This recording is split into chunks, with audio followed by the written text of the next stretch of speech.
ए भैया देखिए होली में भैया के साली आइल बड़ी आ जेल पेन के सियाही खत्म करता रही। होली रंगदारे बीतता लाल रंगवा गाल में गुलाबी रंगवा नाभि में कबो डलनी साली में आ कबो डलनी भाभी में।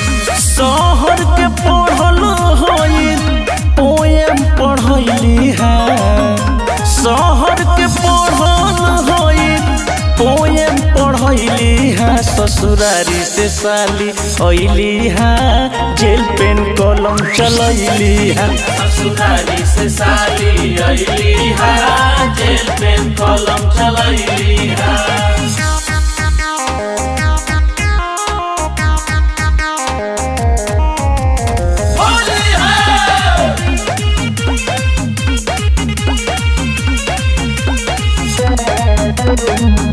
कियो सो होलिया बितता हमर मस्ती में, लड्डू फूटता माना वाके बस्ती में।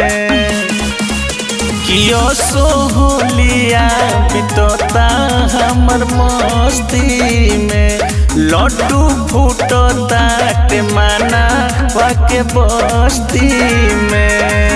आलू चप गपा गप खैली खियली है, आलू चप गपा गप खैली खियली है। ससुरारी से साली अइली है, जेल पेन कलम चलैली है। ससुरारी से साली अइली है, जेल पेन कलम चलैली है।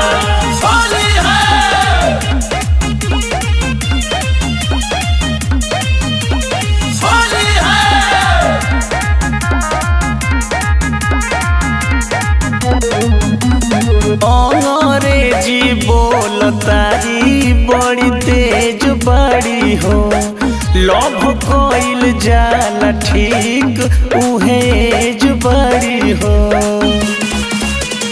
अंग्रेजी बोलतारी बड़ी तेज बड़ी हो, लव कइल जाला ठीक उहेज बड़ी हो।